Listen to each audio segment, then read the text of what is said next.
जय Hind students, class 9th exercise 13.6 question number 3। एक soft drink दो प्रकार के पैकों में उपलब्ध है। लंबाई 5 सेंटीमीटर, चौड़ाई 4 सेंटीमीटर वाले एक आयताकार आधार का टिन का डिब्बा जिसकी ऊंचाई 15 सेंटीमीटर है, और सेकेंड व्यास 7 सेंटीमीटर वाले वृत्तीय आधार और 10 सेंटीमीटर ऊंचाई वाला एक प्लास्टिक का बेलनाकार डिब्बा। किस डिब्बे की धारिता अधिक है और कितनी अधिक है, ये आपका बच्चों क्वेश्चन है। A soft drink is available in 2 PACS. A tin can with a rectangular base of length 5 cm and width 4 cm having a height of 15 cm, and a plastic cylinder with circular base of the diameter 7 cm and height 10 cm. Which container has great capacity and by how much? This is the question. ठीक है, तो बच्चों diagram मेरा थोड़ा छोटा, एक ये छोटा है ये बड़ा ऐसा नहीं है, लेकिन उसके हिसाब से हम बनाएंगे। जो हमको डायमेंशंस दी रहेंगी, रफ डायग्राम भी आप वैसा ही बनाइएगा। इसमें आपको बच्चों इसकी जो डायमीटर दी है वो है 7 सेंटीमीटर दिया है इसका डायमीटर, और इसकी हाइट आपके पास है 10 सेंटीमीटर। ठीक है, ये जो 10 है इसकी लेंथ ब्रेथ 4 एंड 5 है, एक 4 है एक 5 है। ठीक है, और हाइट इज 15 सेंटीमीटर। आपको बताना है कि किस कंटेनर में सॉफ्ट ड्रिंक की मात्रा ज़्यादा है। तो सबसे पहले हम वॉल्यूम्स निकालेंगे। ऑब्वियसली कैपेसिटी मतलब वॉल्यूम हम डिस्कस कर चुके हैं ना। तो वॉल्यूम ऑफ सिलेंडर, मैंने पहले सिलेंडर बना दिया है तो सिलेंडर का पहले ले लेते हैं। क्या होता है formula, pi R square H, है ना, 22/7। आर इज डायमीटर कितना है, डायमीटर है 7 सेंटीमीटर, तो रेडियस कितनी हो जाएगी 7/2 whole square, and height is 10 centimetre, तो यू विल राइट 10 हेयर। अब ये क्या होने वाला है 22/7 into 7/2 into 7/2 into 10। Cancel 7 with 7, 2 11 2 5। Okay, तो ये हो गया 11 इंटू 35। गॉट इट, तो ये 385 आ जाएगा। आपको मालूम है इसकी शॉर्ट ट्रिक मैं आपको बताती हूँ। आपको 11 से किसी नंबर को मल्टीप्लाई करना हो, है ना, तो 3 और 5 का सम कितना होता है 8, वो बीच में डाल दो, बस हो गया। बहुत मतलब बड़े सम्स के लिए अलग ट्रिक है, छोटे के लिए तो चलेगा ना। इनसे मल्टीप्लाई करना है ना, इनका सम बीच में लगा दीजिए, दैट्स ऑल। ठीक है, तो ये आपका आ गया किसका, वॉल्यूम ऑफ सिलेंडर। ठीक है, अब हम वॉल्यूम ऑफ क्यूबॉइड तो लेंगे, बट अभी हम पहले लेंथ ब्रेड्थ लिख लेंगे। यहाँ मुझसे मिस्टेक हुई, मैंने पहले नहीं लिखा तो मुझे परेशानी हुई। तो सेकेंड में क्या है, ये फर्स्ट समझ लीजिए, फर्स्ट था ना। सेकेंड आपका कैन जो है वो है क्यूबॉइड, है ना, तो इसकी length 4 centimetre, breadth 5 centimetre and height 15 centimetre. Actually it is first, हाँ, और ये सेकंड। ठीक है, फर्स्ट मैंने सिलेंडर ले लिया तो कोई फ़र्क नहीं पड़ता, ये हाइट। अब हम लेंगे volume of can, length into breadth into height, that is 4 into 5 into 15। 4 5 are 20, 20 को 15 से किया मल्टीप्लाई तो कितना आ गया 300 सेंटीमीटर क्यूब। किसका वॉल्यूम ज़्यादा है, किसकी कैपेसिटी ज़्यादा है, सर्कुलर वाले की, यानी कि सिलेंड्रिकल की, है ना। तो आप लिखेंगे वॉल्यूम नहीं, कैपेसिटी बोला उन्होंने, है ना, तो यहाँ लिखेंगे कैपेसिटी ऑफ cylindrical vessel या cylindrical can is greater by 385 minus 300 is equal to 85 centimetre cube. Got it. Hindi वाले क्या लिखेंगे, बेलनाकार कैन की धारिता अधिक है।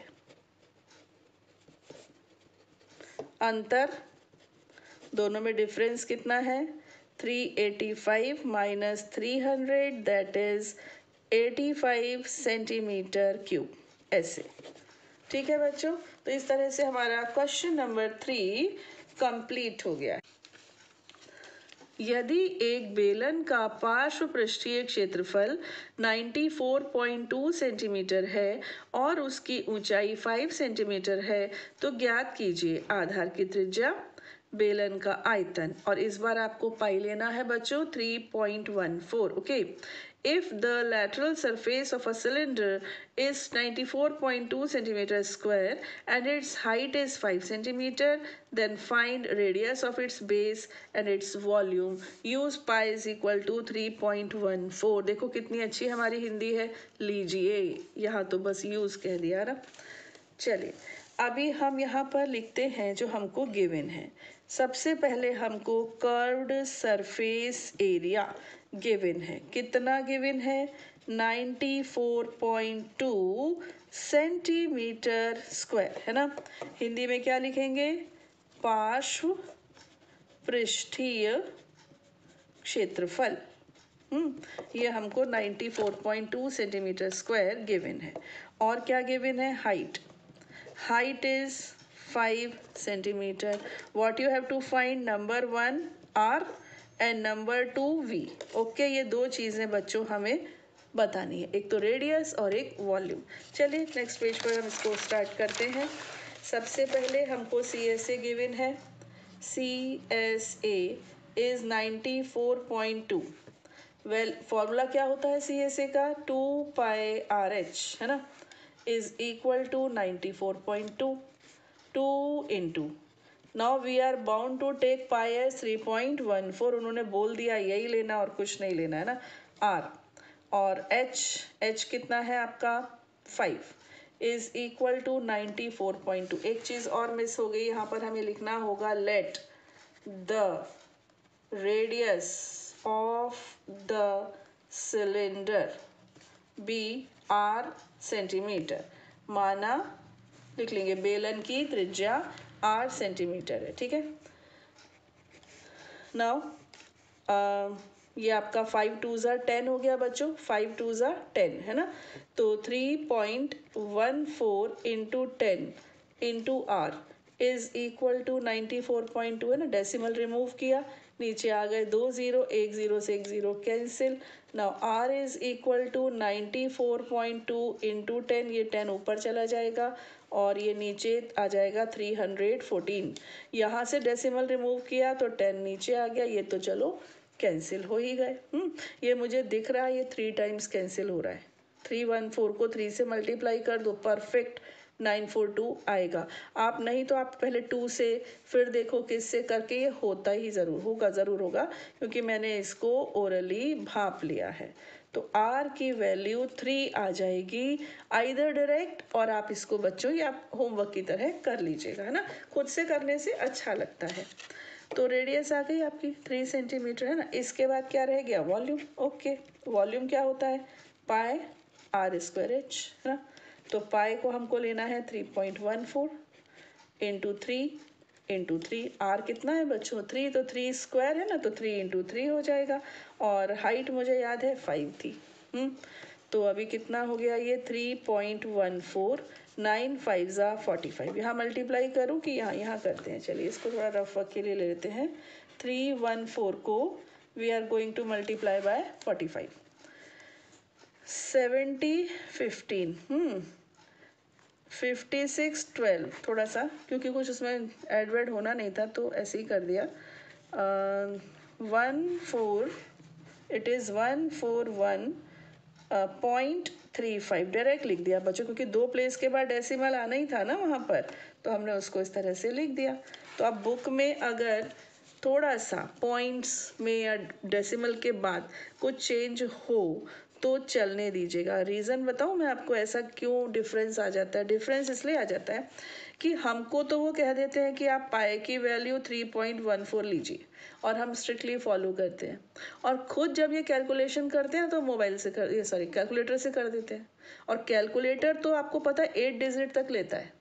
इसलिए कभी डेसिमल के बाद के कैलकुलेशन में कुछ डिफरेंस कभी कभी, नॉट ऑलवेज, कभी कभी आ जाता है, ठीक है। Now come to the question number 5। 10 metre गहरी एक बेलनाकार बर्तन की आंतरिक वक्र पृष्ठ को पेंट कराने का व्यय ₹2200 है। यदि पेंट कराने की दर ₹20 प्रति मीटर स्क्वायर है तो ज्ञात कीजिए। पहला, बर्तन का आंतरिक वक्र पृष्ठीय क्षेत्रफल। सेकेंड है आधार की त्रिज्या एंड थर्ड वन इज बर्तन की धारिता। थोड़ा अच्छा क्वेश्चन है ना, इतना सिंपल नहीं है जितने बाकी थे। It cost ₹2200 to paint the inner curved surface area of a cylindrical vessel 10 meters deep. If the cost of painting it at the rate of ₹20 per meter square, find inner curved surface area of the vessel, radius of the base, capacity of the vessel. But question number 5. Okay. Listen. आप यहाँ पर लिखेंगे सबसे पहले let the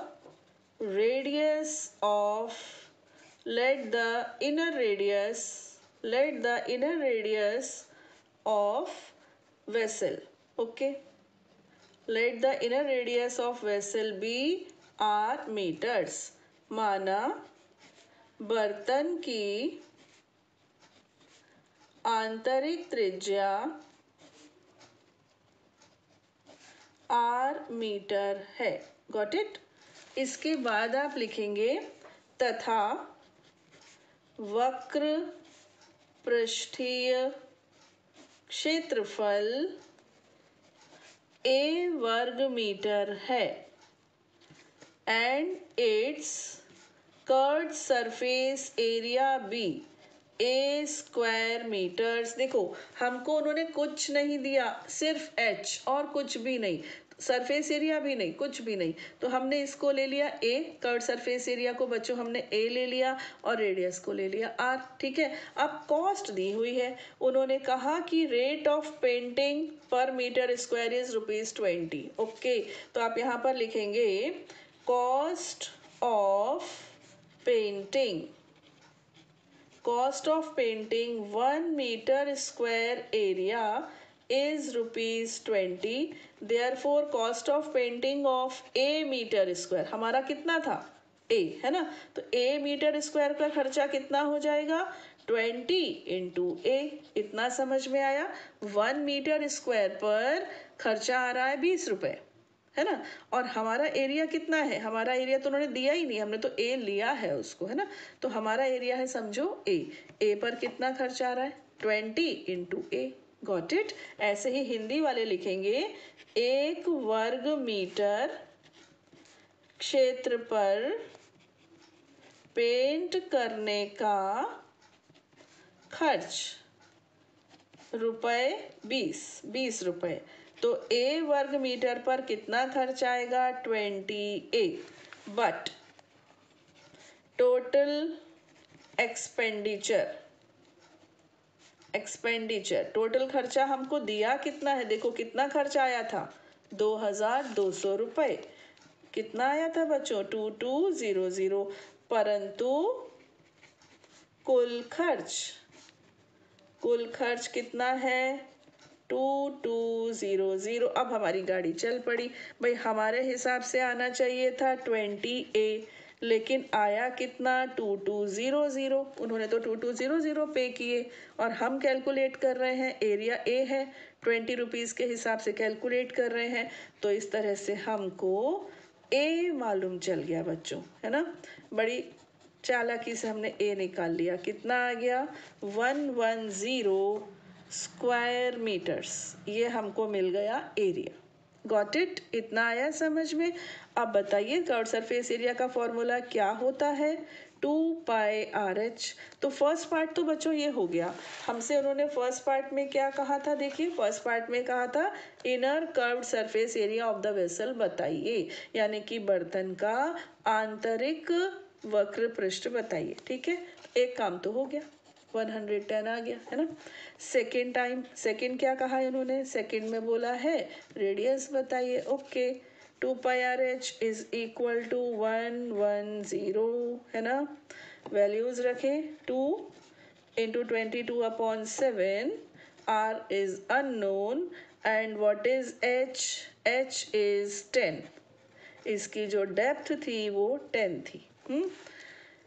तो क्या होगा? R is equal to 110 अपने प्लेस पर रहेगा, 7 यहाँ से ऊपर जाके मल्टीप्लाई हो जाएगा, ये 7 ऊपर जाएगा है ना, और ये सब नीचे 2 इंटू 22 इंटू 10, ये तीन नंबर्स जो है वो डिनोमिनेटर में आ जाएंगे।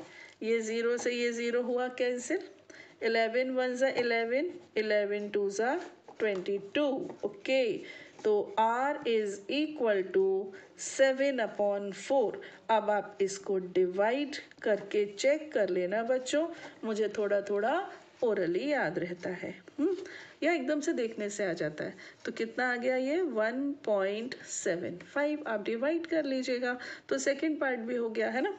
अब आ जाते हैं थर्ड पार्ट पर। थर्ड पर है capacity. Capacity means volume. Okay, volume या कैपेसिटी दोनों ही चीज़ें लिख दो। हिंदी वाले क्या लिखेंगे? धारिता या आयतन। ठीक, क्या होता है formula? Pi R square H. Pi means 22/7। R, अब सुनो बच्चों, ये कितनी है? 1.75 है ना। मुझे लगता है इसको 2 बार लिखना थोड़ा हैवी नहीं हो जाएगा? हम क्या करते हैं, इसको 7/4 ही लिख लेते हैं। ठीक है, बाद में देख लेंगे थोड़ा। इसको 7/4 लिख लेते हैं। और h तो 10 है, 7 से ये 7 हो रहा है कैंसिल, 2 2 ज़ा 4, ये आया 11, 2 1 ज़ा 2, ये आया 5।